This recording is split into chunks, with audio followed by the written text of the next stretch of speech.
ከማኅፀኗ የተወለደውን ልጇን እስከማትራራ ድረስ ልትረሳ ትችላለችን አለ።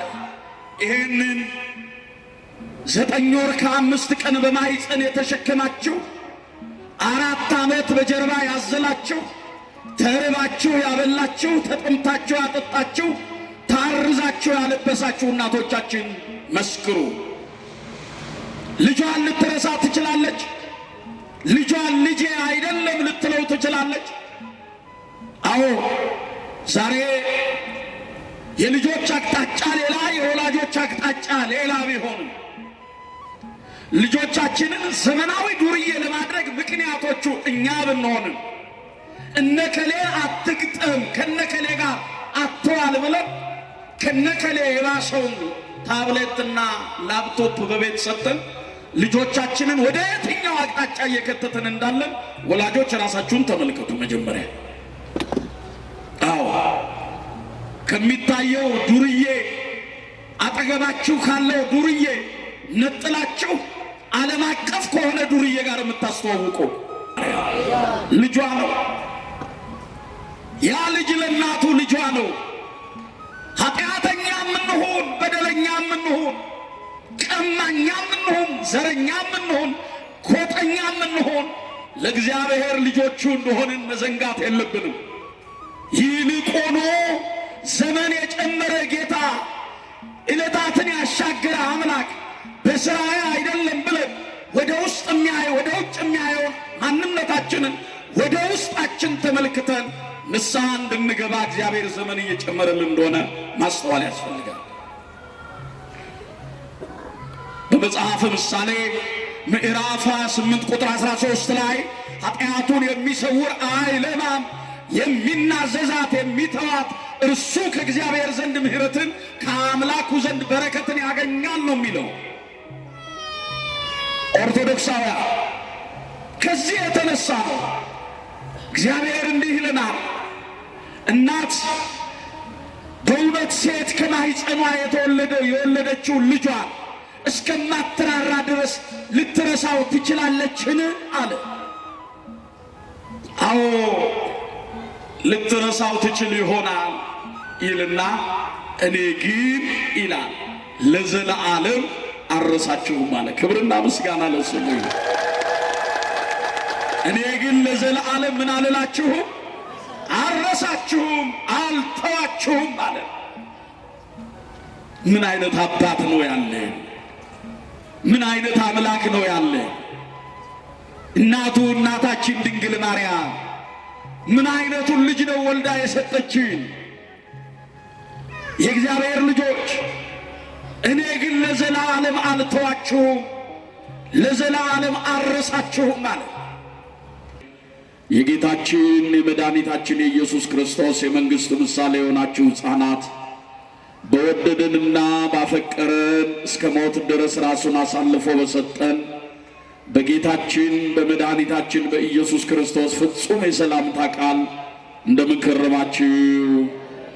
እንደምን ዋላችሁ? እንደምን አመሻችሁ? በቀን ጥባቆቱ በአምላክነት ቸርነቱ ያልተለየን በበደላችንና በኃጢአታችን ምክንያት ፈጥሮ ያላጠፋን ዕድሜ ለንስሐ ዘመን ለፍስሐ የጨመረልን ዛሬም በምሕረቱና በቅድስናው ስፍራ የሰበሰበን ዘላለማዊ ቃሉን ሊጠራን በረድኤቱ ያቀረበን ሊነግረን የጠራን የአባቶቻችን የቅዱሳን አምላክ ልዑለ ባሕሪ አምላካችን እግዚአብሔር ስሙ ከዘላለም እስከ ዘላለም በፍጥረት ሁሉ አንደበት ዘወትር የከበረና የተመሰገነ ይሁን። እናታችን አማላጃችን መልካሙን ዘመን ያየንባት ተስፋችን የኃጢአትን ባሕር ከፍለን የተሻገርንባት ድልድያችን ስለ ማዳኑ ሥራ የምንነጋገርባት ድንቅ ቋንቋችን የአባቶቻችን ጦም ዜማ የሰማዕታት አክሊላቸው የደናግል መመኪያቸው የመላእክት እህታቸው የሁላችን እናት እመብዙኃን ቅድስተ ቅዱሳን ንጽሕተ ንጹሐን ድንግል ማርያም እናታችን ምስጋና ይድረሳት። በዚህ ቀን ታስበው ተዘክረው የሚውሉ የቅዱሳን አባቶቻችን በረከታቸው የቅዱሳት አንስት እናቶቻችን ረድኤታቸው ከሁላችን ጋር ይሁን። እንኳን ከዘመነ ቅዱስ ማቴዎስ ወንጌላዊ ወደ ዘመነ ማርቆስ ወንጌላዊ ለ2018 ዓመተ ምህረት በሰላምና በጤና አደረሳችሁ አደረሰን።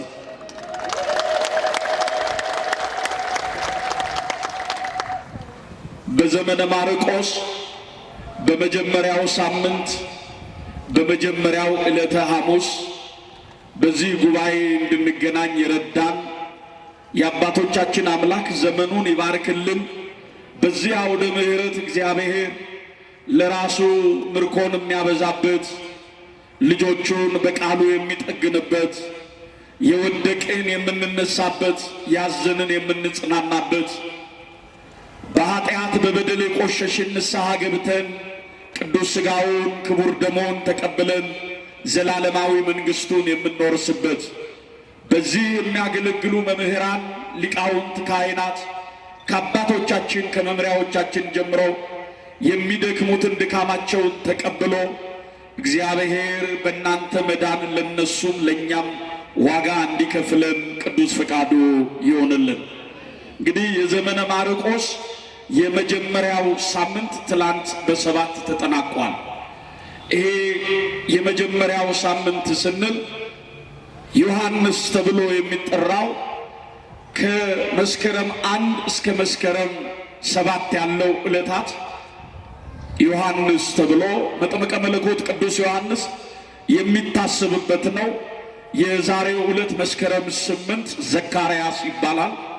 አባቱ ዘካርያስ በሰማዕትነት ያረፈበት፣ በሄሮድስ ሰራዊት አንገቱን በመሠዊያው ስር የተቀጠፈበት፣ በሰማዕትነት ያረፈበት ዕለት ነው። ቤተ ክርስቲያን አስባው ትውላለች። ነገ ደግሞ ከነገ ጀምሮ ከመስከረም 9 እስከ መስከረም 15 ዘመነ ፍሬ በመባል ይታወቃል። ምን ይባላል? ዘመነ ፍሬ ይባላል። ከመስከረም 16 እስከ መስከረም 24 በዓለ መስቀል ነው። የመስቀሉ በዓል የሚከበርበት ታላቅ ቤተ ክርስቲያን የምታስብበት መስቀሉን የምትዘክርበት ዘመነ መስቀል ተብሎ ይጠራል። መስከረም 25 ጸአተ ክረምት ነው። ከየክረምት መውጫው ነው። ከመስከረም 26 ጀምሮ ደግሞ ያለው ዘመነ ጽጌ በመባል ይታወቃል። ቤተ ክርስቲያን እያንዳንዱን ጊዜና ወቅቱን ዕለቱን ከፍላ ለሕይወታችንና ለማንነታችን የሚረባውን የሚጠቅመንን ዘላለማዊ ቃሉን ትነግረናለች። ይህንን ያደረገውን እግዚአብሔርንም በምስጋና ታመሰግናለችና ለዚህ ያደረሰን የአባቶቻችን አምላክ እግዚአብሔር ስሙ የከበረና የተመሰገነ ይሁን። ከፍ አድርጉና እግዚአብሔርን አመስግኑት። የጨለማውን ወራት አሳልፎ የማይነጋውን አንግቶ የዘጋነውን በር ከፍተን ወርሃ ክረምትን ዘመነ ክረምትን ተሻግረን እግዚአብሔር ከክፉ ነገር ሁሉ ጠብቆን ለመስከረም ፀሐይ ያበቃን የአባቶቻችን አምላክ ዘመኑን የሰላምና የፍቅር የበረከትና የንስሐ ዘመን ያደርግልን።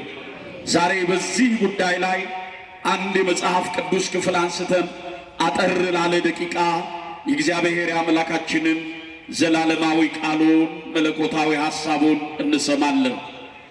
የሚሰማኝ ቢኖር በእርጋታ ይቀመጣል፣ ከመከራ ሥጋ ያርፋል ተብሎ እንደተነገረው እግዚአብሔር ሲናገረን በማስተዋል እግዚአብሔር ሲናገረን ራሳችንን በመስጠት እንድንሰማው ውሳጣዊ የልቦናችንን ጆሮ ይክፈትልን። ለዛሬ እግዚአብሔር ቢፈቅድ አጠር ላለ ደቂቃ የምንነጋገርበት የመጽሐፍ ቅዱስ ክፍል ሐሳብ የሚሆነው በዚህ በትንቢተ ኢሳይያስ ምዕራፍ 44 ቁጥር 22 ላይ እንዲህ የሚል ቃል የሚያጸናና ቃል ተጽፎ እናገኛለን። በእኔ ዘንድ ያልተረሳ ትሆናለህ። እስቲ ይህንን ቃል ሁላችንም ድምፃችንን ከፍ አድርገን እንመስክር። በእኔ ዘንድ በሉ ያልተረሳ ትሆናለህ። በእኔ ዘንድ ምን ያላልክ? ያልተረሳ ትሆናለህ። መተላለፍን እንደ ደመና ኃጢአቴንም እንደ ጭጋግ ደምስሼዋለሁ ተቤዥቼሃለሁ ይላል። ስለ ቃሉ የአባቶቻችን አምላክ እግዚአብሔር ስሙ የከበረና የተመሰገነ ይሁን። በዚህ በነቢዩ በኢሳይያስ ትንቢት ምዕራፍ 44 ቁጥር 22 ላይ የምናገኘው የእግዚአብሔር የአምላካችን ዘላለማዊ ቃሉ ነው። የሰው ቃል አይደለም፣ የእግዚአብሔር ቃል ነው።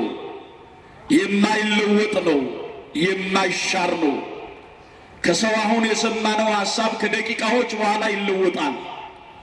ከሰው አሁን የሰማነው ሐሳብ የሚያጽናና እንደሆነ ዘግየት ሲል ያሳዝናል፣ ልብ ይሰብራል። ይሄ ግን ለቃሉ የታመነ በቃሉ ሁሉን የሚያጽናና የሁላችን አባት የሁላችን ጌታ ልዑል ባሕሪ አምላካችን እግዚአብሔር በእኔ ዘንድ ያልተረሳ በእኔ ዘንድ ያልተረሳሽ በእኔ ዘንድ ያልተረሳችሁ ትሆናላችሁ፣ በእኔ ዘንድ ያልተረሳ ትሆናለህ ይላል። የእግዚአብሔር ልጆች ይህ ቃል ለምን እንደተነገረ እንመለከታለን። ነገር ግን በዚህ የመጽሐፍ ቅዱስ ክፍል መሰረታዊ ሐሳብ የምንረዳው በዋናነት እግዚአብሔር ከዘመን ወደ ዘመን ብንሻገር፣ ከዕለት ወደ ዕለት ብንደርስ፣ ሰዓታትን ብንሻገር፣ ደቂቃዎችን ብንቆጥር እግዚአብሔር በሕይወታችን እንደማይለየን፣ እግዚአብሔር በዘመናችን ከእኛ እንደማይርቅ፣ የሁሉ ጌታ የሁሉ አምላክ የሆነው እግዚአብሔር ለቃሉ የታመነ አምላክ እንደሆነ የምንመለከትበት ነው። በይበልጥ የእግዚአብሔር ልጆች ያሳለፍነውን ዘመን አሮጌው ዘመን ብለን ለመጥራት ዛሬ ላይ ቆመን አዲስ ዘመን ብለን ስንል ያሳለፍነውን ዘመን አሮጌ ብለን የወዲያኛው ዓመት ብለን ስንጠራው በሕይወታችን ያልተሳኩ ያላለፍናቸው ምዕራፎች፣ ያልተረጎምናቸው እንቆቅልሾች፣ ያልፈታናቸው ቋጠሮች በሕይወታችን ቢኖሩ እግዚአብሔር በእኔ ዘንድ ያልተረሳ ትሆናለህ ይላል። እኛ ለእኛነታችን ከማሰባችን እኛ ለእኛነታችን ከመጨነቃችን አስቀድሞ ሁሉን የሚያስብ ሁሉን በሁሉ የሚያደርግ ለእኛ የሚያስፈልገንን በጊዜውና በሰዓቱ የሚሰጠን አምላካችን እግዚአብሔር ለእናንተ የማስባትን እኔ አውቃለሁ ይላል። ለእናንተ የማስባትን እኔ ምን እላለሁ? ንገሩኛ። እኔ አውቃለሁ ይላል። ዛሬ ሰዎች ስላወቁልን አይደለም በፊቱ የተሰበሰብነው።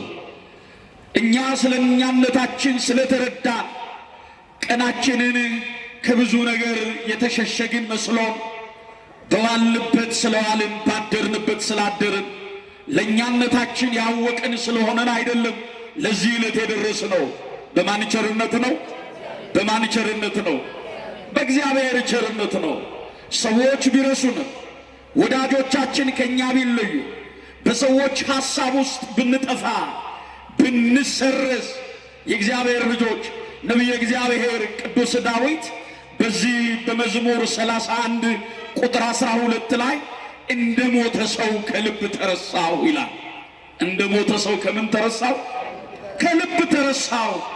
ሰዎች በሐሳባቸው በምናባቸው ቢረሱን ቢዘነጉን እኛነታችንን ከነመፈጠራችን ቢተውን ዛሬ ቀኖች ዘንበል ሲሉ አብረው ዘንበል ቢሉብን የእግዚአብሔር ልጆች እንደ ሞተ ሰው ከልብ ተረስተን ብንሆን በማን ዘንድ የተረሳን አንሆንም? ንገሩኝ እስቲ። በእግዚአብሔር ዘንድ የተረሳን አንሆንም። ለዚህ ነው ሰው በወዳጁ ቢረሳ፣ በጓደኛው ቢረሳ፣ በቤተሰቡ ቢረሳ፣ በቤተሰቦቻችን ብንረሳ በእግዚአብሔር ዘንድ የተረሳን አንሆንም። ኦርቶዶክሳውያን ነገር ግን አንድ ነገር እናስተውል። እግዚአብሔር ነው እኛን የረሳን ወይስ እኛንን እግዚአብሔርን የረሳን? ንገሩኝ እስቲ። በራሳችሁ ፍረዱ። ማን ነው እግዚአብሔርን የረሳው? እግዚአብሔር ነው እኛን የረሳን? እግዚአብሔር ነው እኛን የተወን?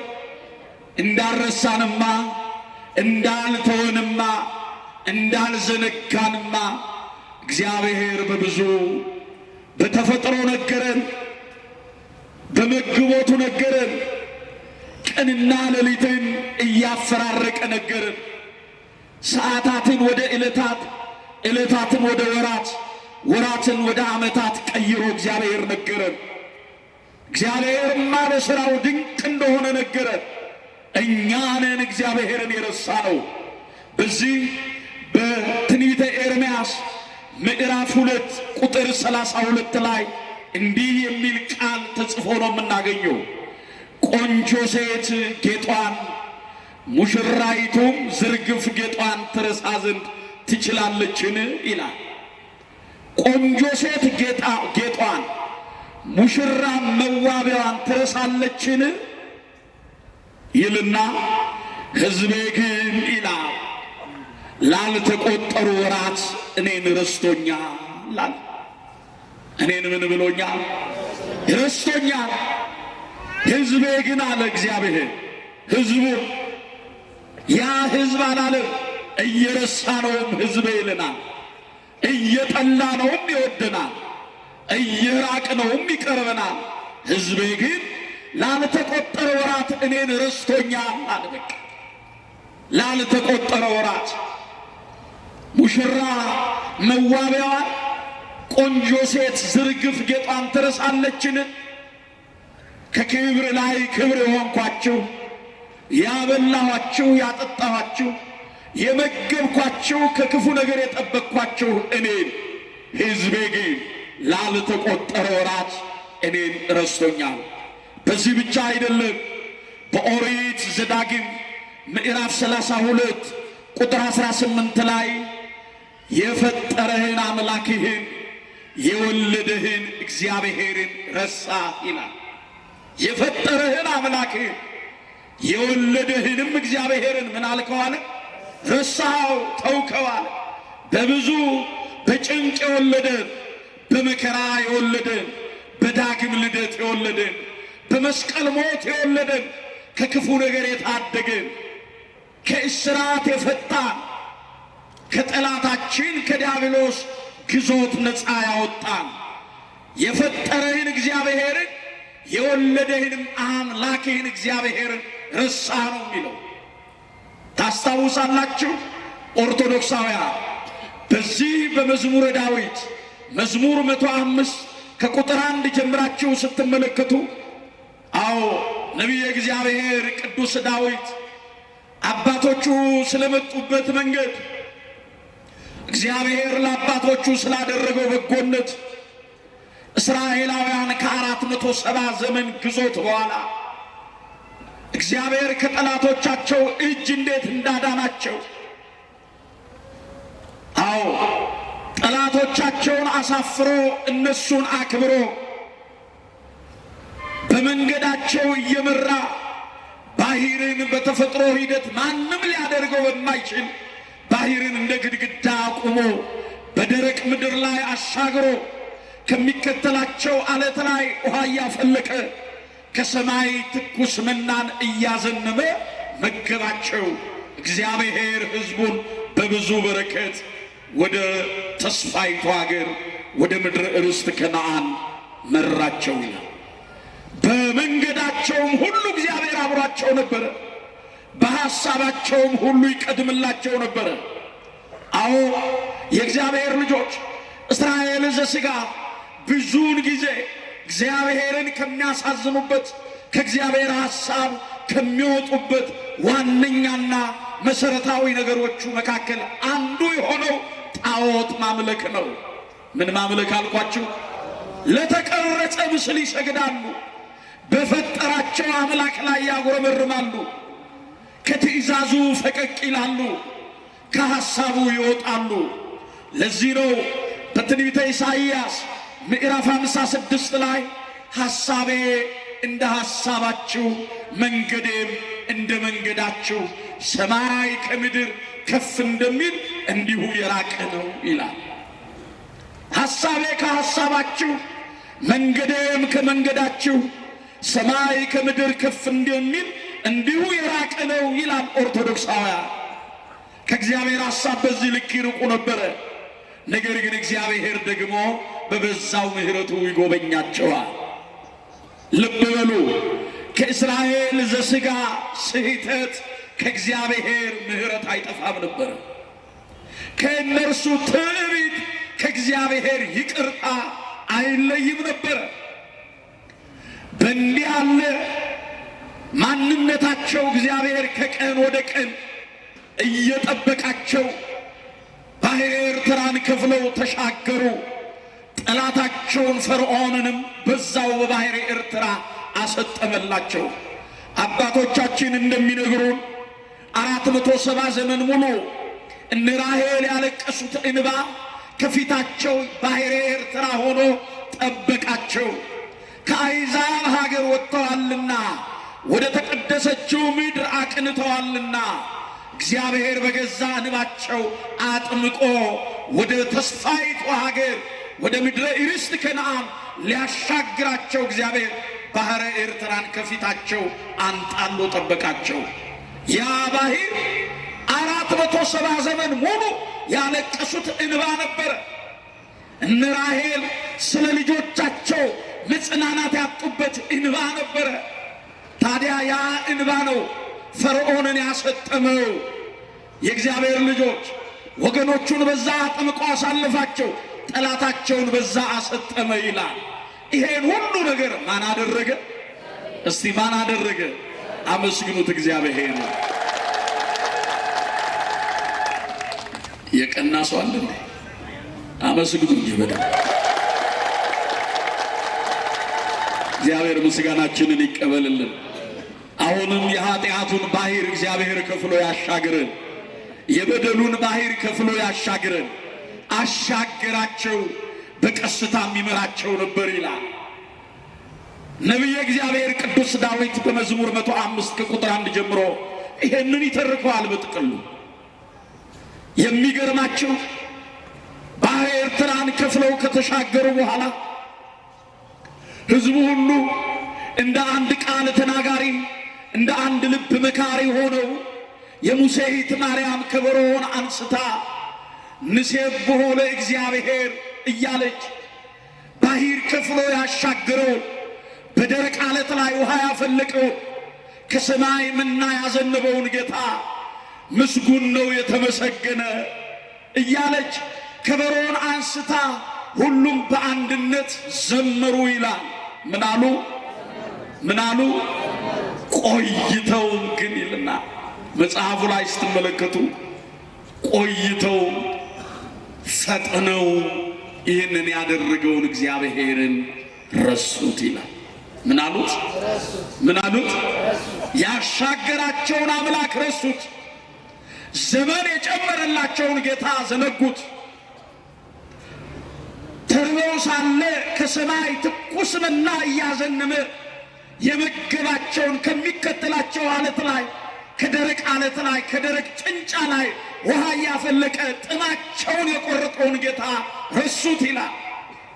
ዛሬም የእግዚአብሔር ወዳጆች እውነተኛው መና ከሰማይ የወረደው መና እውነተኛው የሕይወት መጠጥ በዮሐንስ ወንጌል ምዕራፍ 6 ከቁጥር 44 ጀምሮ እንደተመዘገበልን ትበሉኝ ዘንድ እንካችሁ ብሎ አማናዊው በግ ኢየሱስ ክርስቶስ ራሱን ለዓለም በሰጠበት ጊዜ ብዙዎች አጉረመረሙ፣ ወደ ኋላም ተመለሱ ነው የሚለው።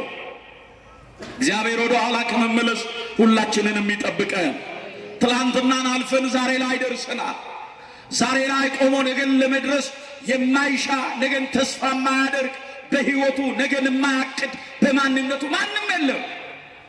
ነገር ግን ትላንትና ላይ ቆመን ዛሬ ለመድረሳችን ማነው እሱ? አቤት! ነገን ለማየት ነገ ላይ ለመድረስ ትላንትናን ማሰብ፣ ትላንትናን ስናስብ ትላንት ያሻገረንን እግዚአብሔርን በሕይወታችን እንዳንረሳ። ትላንት ብዙ ዕለታቶች በሕይወታችን ውስጥ አልፈዋል። እየሰበሩን አልፈዋል። እየጎዱን አልፈዋል። እያስለቀሱን አልፈዋል። እየጎደለብን አልፈነዋል። የእግዚአብሔር ልጆች እነዛን መከራዎች ዝቅ ብለን እንድናልፍ ኃይልና ክብር ሞገስ የሆነንን ጌታ እንዳንረሳው። እንዲህ ነው የሚለው፣ እግዚአብሔርን በመርሳት ስለምንከፍለው ዋጋ፣ እግዚአብሔርን መርሳት የሚያስከፍለውን ዋጋ መጽሐፍ እንዲህ ይላል። መጽሐፈ ኢዮብ ምዕራፍ 8 ቁጥር 13 ጀምራችሁ ስትመለከቱ እንዲህ የሚል ቃል ነው የምታገኙት። ኦርቶዶክሳውያን በውኑ ደንገል ይላል ረግረግ ውሃ በሌለበት ስፍራ ሊበቅል ይችላል አለ። በመጀመሪያ ደንገል ታውቃላችሁ? ሊቃውንቱ ያውቁታል በደንብ። ታውቃላችሁ ደንገል? ንገሩኛ፣ እንደ ነገራችሁ ንገሩኝ። ታውቃላችሁ ሆይ? አዎ፣ ደንገል ቄጤማ ነው። ግንድ የሆነ ቄጤማ፣ ወፋፍራም ቄጤማ ነው። በትልልቅ በሀገራችን ባሉ ሐይቅ ዳርቻዎች ላይ ታንኳይቱ ይሰሩበታል። ታንኳ ይሰሩና ከዛ ደንገል ከሚባለው ታንኳ ይሰራል። አንድና ሁለት ሰው ከዛ በላይ ሰው ሊይዝ አይችልም። ትልልቅ ሐይቆች ዳርቻ ላይ ጣና ሐይቅ፣ ዝዋይ እንዲሁም እዚሁ ቅርብ ባሉ ሐይቆች ዳርቻ አሳ ለማስገር የዕለት ጉርሳቸውን የዓመት ልብሳቸውን ለማግኘት በዛ ይደክማል እና አገልግሎት የሚሰጠው ግፋቢ በጣም ከረዘመ ከ8 እስከ 9 ቀናት አገልግሎት ይሰጣል። የመጫን ወይንም ደግሞ የመያዝ አቅሙ ከ5 እስከ 6 ኪሎ ድረስ ይይዛል። አልያ ምን ይላል? ይሰጥናል። አገልግሎት ይሰጣል። አሳ ያሰግሩበታል። ከዳርቻ ወደ ዳርቻ ይሻገሩበታል። ይሄ የሚበቅለው ደንገል የሚበቅለው ውሃ ወይንም ረግረግ በሆነ ስፍራ ላይ ብቻ ነው። ለዚህ ነው ታላቁ ጻድቁ ኢዮብ እግዚአብሔርን በሕይወት ውስጥ የማይዘነጋው የመከራውን ቀን ያለፈው እግዚአብሔርን ጠብቆ ክፉ ዕለታትን የተሻገረው ኢዮብ ምን አለ? በውኑ ደንገል ረግረግ ወይንም ውሃ በሌለበት ስፍራ ሊበቅል ይችላልን አለ። ሊበቅል ይችላልን ብሎ ጠየቀ። አዎ ድንገት ሊበቅል ይችላል አለ። ድንገት ምን ሊል ይችላል? ሊበቅል ይችላል ካለ በኋላ ነገር ግን ይላል ረግረግ ውሃ በሌለበት ስፍራ ድንገት ሊበቅል ይችላል ይልና ነገር ግን ይልና ከአትክልቶች ሁሉ ቀድሞ ምን ይላል? ይደርቃል። ረግረግ ውሃ በሌለበት ስፍራ የበቀለው ደንገል፣ በድንገት የበቀለው ደንገል ሊበቅል ይችላል። ነገር ግን ከአትክልቶች ሁሉ ቀድሞ ምን ይላል አለ? እግዚአብሔርን የሚረሱ ሰዎች እንዲሁ ናቸው ይላል። ማንን የሚረሱ ሰዎች? እግዚአብሔርን ምን የሚሉ ሰዎች? የሚረሱ ሰዎችም እንዲሁ ናቸው ነው የሚለው። የእግዚአብሔር ልጆች እግዚአብሔርን በሕይወታችን እንዳንዘነጋው ዛሬም ከማማረር ኮርቻ ላይ በማማረር ማማ ላይ የተቀመጥን እንውረድ። ስለ ቸርነቱ እናመስግነው። ስለ መግቦቱ ስሙን ከፍ ከፍ እናድርገው። አዎ ሰው ይጥልሃል፣ እግዚአብሔር ያነሳሃል። ሰው ይረሳሃል፣ እግዚአብሔር ያስታውሳል። እግዚአብሔር ምን ይለናል? ያስታውሰናል። እግዚአብሔር አይረሳንም። ትንቢተ ኢሳይያስ ምዕራፍ 49 ቁጥር 14 ላይ እንዲህ የሚል ቃል ተጽፎ እናገኛለን።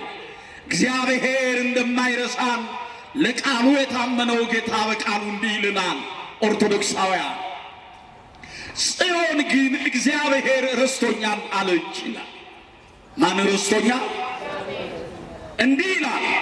ቃል በቃል ላንብብላችሁ። ጽዮን ግን እግዚአብሔር ረስቶኛል አለች።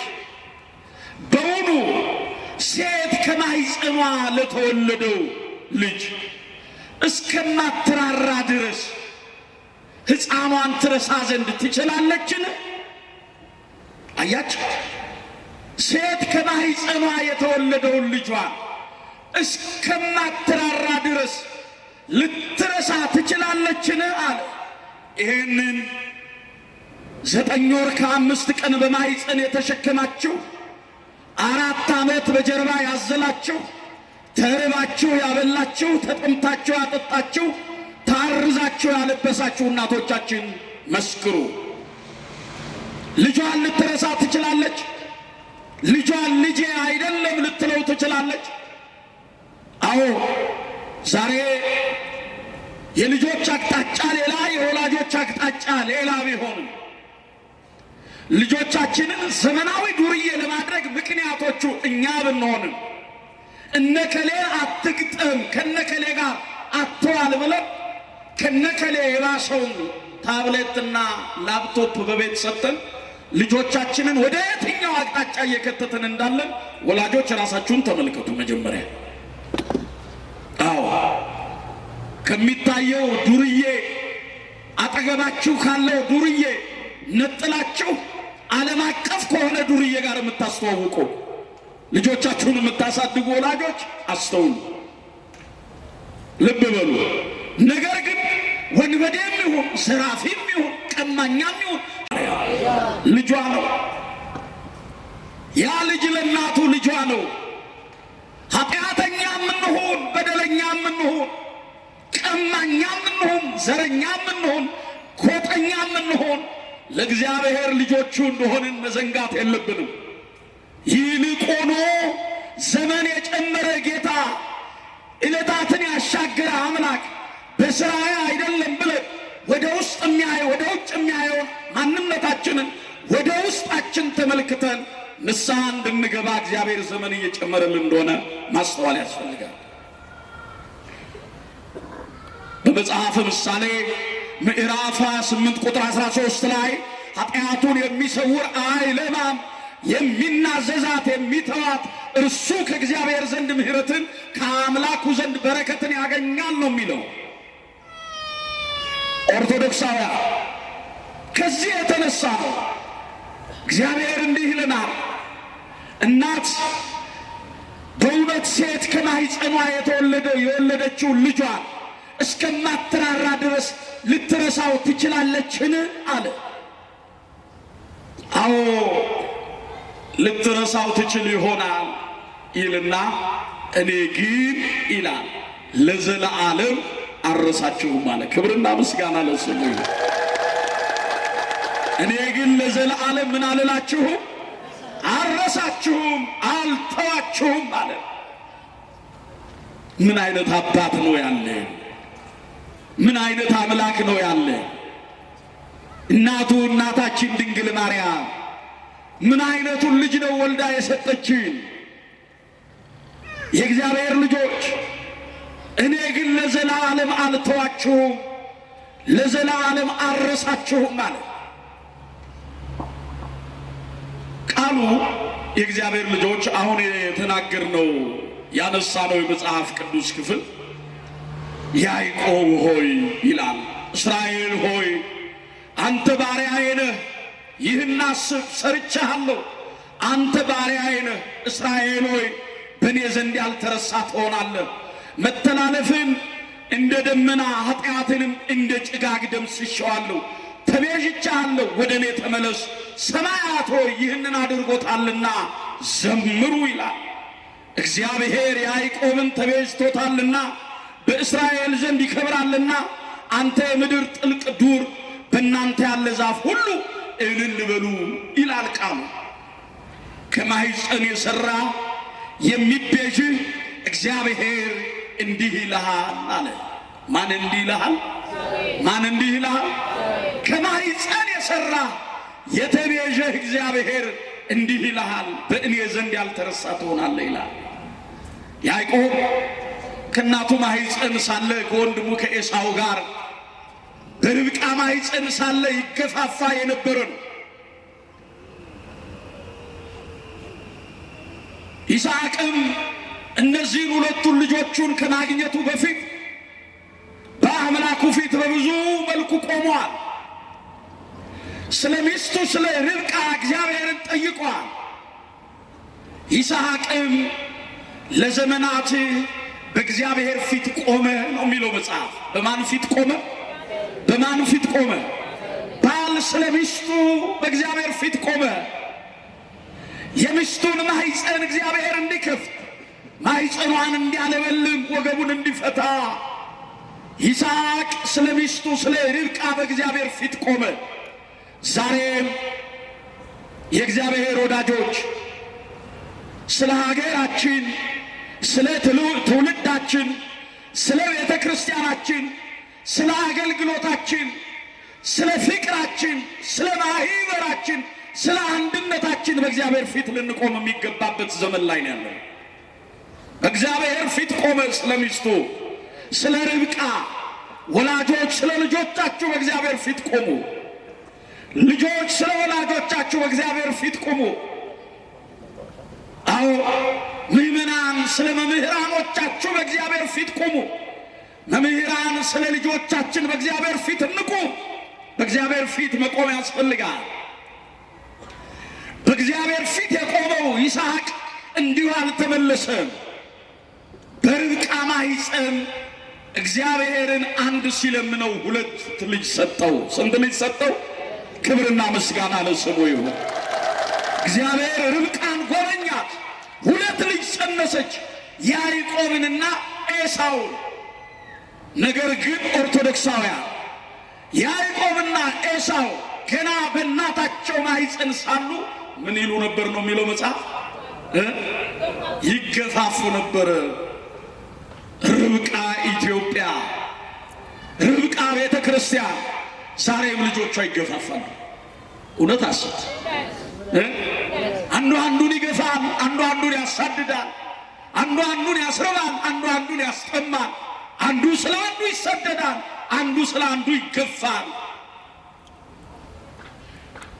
ማኅፀነ ለምለም የሆነች አየሯ አፈሯ ምግብ የሆነች አገር፣ የቅዱሳኑ ቃል ኪዳን የሰፈነባት አገር፣ የጸሎታቸው ወዝ የፈሰሰባት ምድር ኢትዮጵያ ርብቃ ዛሬ እግዚአብሔር ከመገፋፋት፣ አባት ልጁን ከመግፋት፣ ልጅ አባቱን፣ ወንድም ወንድሙን፣ እህት ወንድሟን፣ ወንድም እህቱን ከመገፋፋት እግዚአብሔር ይጠብቀን። በውጭ ብቻ መሰላችሁ? እዚህ ውስጥም አለ፣ እዚህ ውስጥም አለ። ኦርቶዶክሳውያን እንገፋፋለን፣ እንጨቃጨቃለን። ይሄ ካልቆመ ለምድራችን ሰላም የለም። እግዚአብሔር የሚቻቻለውን መንፈስ ለሁላችንም ያድልን። አዎ በማኅፀን ሳሉ ገና ይገፋፉ ነበር። ከማኅፀን ከወጡ በኋላ ኤሳማን ነው ያዕቆብ የወንድሙን ብኩርና ፈልጓል። ወንድሙን በመግፋት እሱ መቅደም ፈልጎ ነበር። ነገር ግን እግዚአብሔር በልዩ ጥበቡ፣ እግዚአብሔር በድንቅ ሥራው ያዕቆብን የሕዝብ የእስራኤል ሁሉ መጠሪያ አድርጎ ሾመው ይላል። ክብርና ምስጋና ለስሙ ይሁን። አዎ እግዚአብሔር እንደማይተወን፣ እግዚአብሔር እንደማይረሳን ይሄንን ይነግረናል። የመጨረሻ የመጽሐፍ ቅዱስ ክፍል ታሪክ የምናደርገው በዚህ በሁለተኛ ሳሙኤል ምዕራፍ 4 ላይ ያለውን አንድ ነገር ብቻ ልበላችሁና ሐሳባችንን እንጠቅልል። እግዚአብሔር ከሁላችን ጋር ይሁን። በዚህ በሁለተኛ ሳሙኤል ምዕራፍ 4 ከቁጥር 1 ጀምራችሁ ስትመለከቱ ዳዊትም ከቤተ ሳኦል ጋር ከሳኦል ጋር ጦርነት ገጠመ ይላል። ጦርነት ገጠመ። በሳኦል ቤት የነበሩ ሰራዊቶች ሁሉ አለቁ። ዳዊትም በእርሱ ላይ የእግዚአብሔር ክንድ ተገለጠ። ሳኦልን ድል ነሳው። ሳኦልም ሞተ። ልብ በሉ፣ ከሳኦል ሞት በኋላ የነበረው የሳኦል ልጅ ናታን ነው። ናታንም የአባቱን ጽዋ ቀመሰ። አንድ ልጅ ነበረው፣ በሞግዚት ያሳድገው ዘንድ የሰጠው። እርሱም የእግዚአብሔር ልጆች ሜምፊቦስቴ በመባል ይታወቃል። ይህ የናታን ልጅ ከሞግዚቷ ጀርባ ላይ እንዳለ ጦርነቱ በተፋፋመ ጊዜ ልጇን ይዛ ከከተማ ልትወጣ ስትል ያንን ሕፃን ልጅ በጀርባዋ እንዳዘለችው ከጀርባዋ ላይ ይወድቅና እጅግሩ ሽባ ይሆናል። በሳኦል መንደር የነበረው ሰራዊት ሁሉ አልቋል። ሳኦልም ከነ ልጁ ሞቷል። በመጨረሻ የእግዚአብሔር ልጆች ሎዶባር በተባለ ስፍራ ይሄ እጅግሩ ሽባ የሆነውን ከትከሻዋ ከጀርባዋ ላይ ወድቆ ሽባ የሆነውን የናታንን ልጅ ሜምፊቦስቴን ወስዳ ሎዶባር በሚባል ችግረኞች፣ ምስኪኖች፣ የተጎዱ ሰዎች፣ ሰው የሌላቸው ሰዎች በሚኖሩበት ስፍራ ላይ አኖረችውና ሸሸች ይላል። ምዕራፍ 4 ላይ ያለው ታሪክ እዚህ ላይ ያበቃል። ምዕራፍ 5 የናታን ልጅ ታሪኩ የለም። ምዕራፍ 6 የለም። ምዕራፍ 7 የለም። ምዕራፍ 8 የለም። ምዕራፍ 9 ላይ እንዲህ ሲል ይጀምራል። ከቃሉ ጋር ናቸው። ምዕራፍ 9 ላይ ዳዊትም ጦርነቱን በድል ከጨረሰ በኋላ ከ27ቱም ሀገር ጦሮቹን ሹማምንቶቹን ሰበሰበና ትልቅ ግብዣ አደረገ ይላል። ምን አደረገ? ትልቅ ግብዣም አደረገ። ግብዣ አደረገና ከሹማምንቶቹ መካከል ወደ ራሱ ጠራ። ወደ እርሱ የቀረቡትን ሹማምንቶች እንዲህ ሲል ጠየቃቸው። በሳኦል ቤት በነበረው ጦርነት የብዙ ሺህ ሰራዊት ህልፈት ሆነዋል። ድሉንም እግዚአብሔር ለኛ አድርጓል።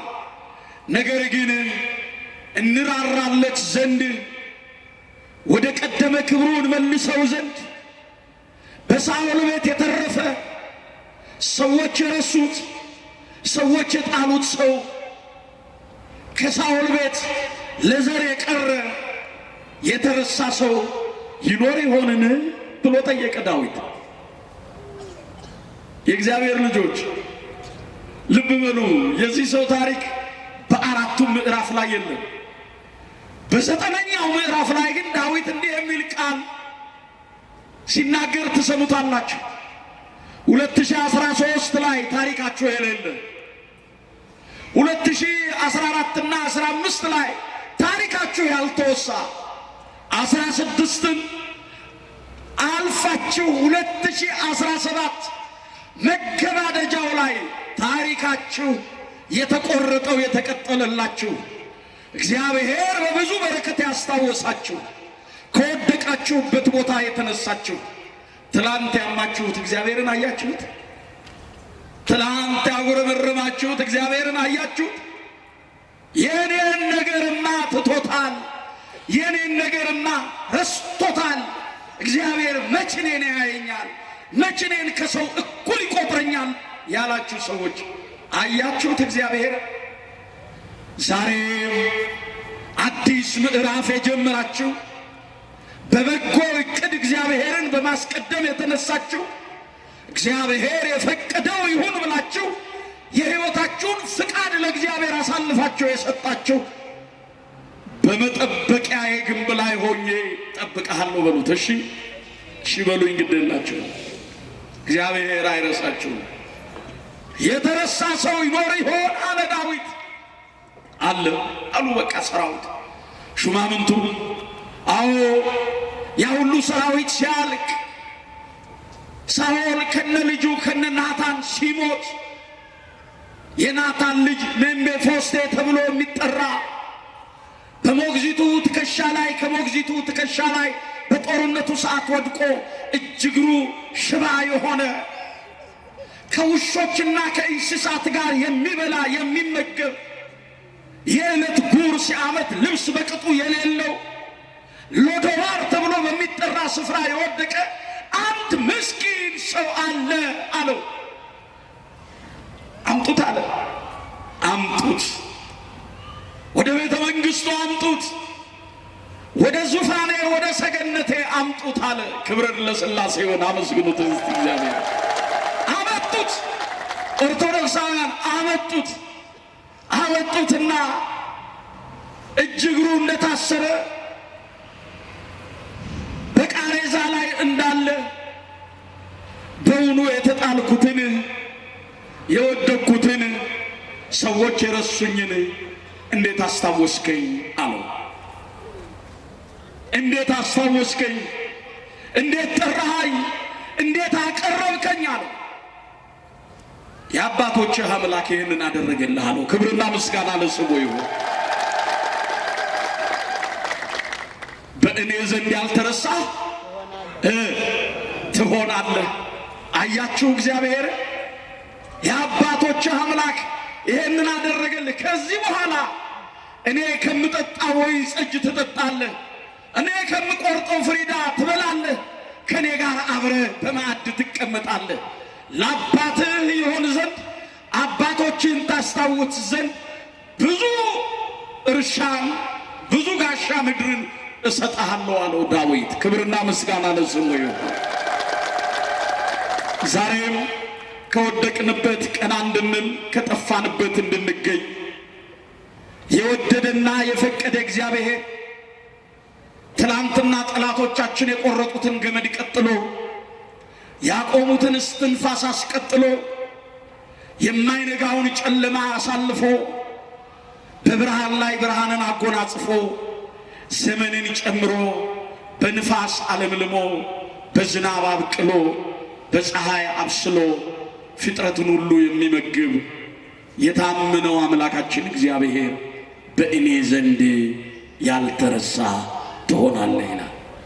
እግዚአብሔር በዘመናችን እግዚአብሔር በሕይወታችን በሱ ልብ ኖረን መንገዳችን ሐሳባችን ሁሉ የተቃና ይሆንልን።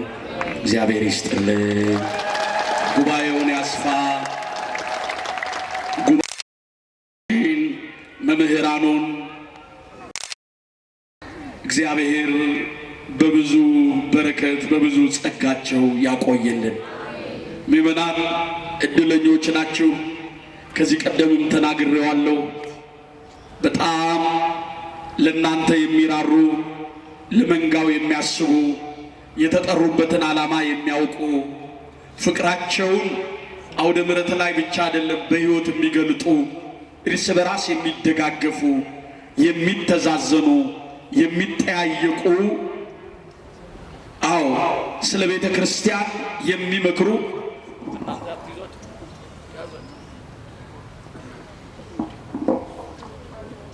የሚተዛዘኑ የሚደጋገፉ መምህራን ያሉበት ስፍራ ነው። በእውነት በዚህ ቦታ ላይ እየተደረገ ያለው ነገር እጅግ ከሕሊና በላይ የሚያስደንቅ ነው። መቼም እንዲህ በጎ ስራ ሲሰራ ጠላት የለም ማለት አይቻልም። የውስጥም የውጭም ጠላት አለ። ፈተና አለ፣ ተግዳሮት አለ። በብዙ ፈተና የሚፈትናቸው በዛው ልክ አለ። ነገር ግን ጸሎትን አስቀድመው ፍቅርን አስቀድመው የጀመሩት ነገር ዛሬ ላይ ዓመቱን ሙሉ በዚህ ልክ መጥቷል። የሚቀጥለውን ዓመት ደግሞ ይሄ ግቢ እስኪጨነቅ መቆሚያ መቀመጫ እስኪጠፋ ድረስ ጉባኤው ከዚህ በላይ ጠንክሮ እናየዋለን። ማን ይርዳ? እግዚአብሔርን አመስግኑት። በዋናነት ለዚህ ጉባኤ መጠናከር ጉባኤው ጉባኤ እንዲመስል በዚህ ልክና በዚህ ክብሩ እንዲቀጥል ምእመናን የእናንተም ድርሻ አለ። አንደኛ የጉባኤ ዕለቶቹን ጠንቅቃችሁ ማወቅ፣ በነዛ ቀን ቀድማችሁ መገኘት፣ እባካችሁ እዚህ ጋር ተቀመጡ፣ እባካችሁ ወንበር ላይ ሆኖ ተብሎ አለመለመን፣ አታስቸግሯቸው። ወንጌል የተሰበከለት እንዲህ የተደከመለት ሕዝብ ይሄ ሁሉ መመሪያ የሚነገረው አይደለምና በርቱ፣ ጠንክሩ። እናንተ ስትመጡ ቦታችሁን ስፍራችሁን ይዛችሁ ተቀመጡ። በዚህ ጉባኤ ግን እግዚአብሔር ቢፈቅድልን ከዚህ በኋላ ባሉት ጉባኤዎች ከዚህ አንቀርም ስትሉ ራሳችሁን ለእግዚአብሔር በመስጠት ቃል ግቡ። በእልልታና በጭብጨባ ጉባኤውን ያስፋልን፣ በተዋህዶ ሃይማኖታችን ያጽናል። አጽራረ ቤተ ክርስቲያንን እግዚአብሔር ያስታክስልን።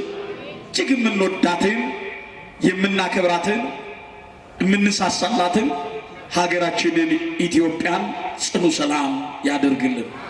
ዘመኑን የሰላም የፍቅር የበረከት የረድኤት ንስሐ የምንገባበት ቅዱስ ሥጋውን ክቡር ደሙን የምንቀበልበት መልካም ዘመን ያደርግልን። እግዚአብሔር ይስጥልን። ሰላም ያገናኘን።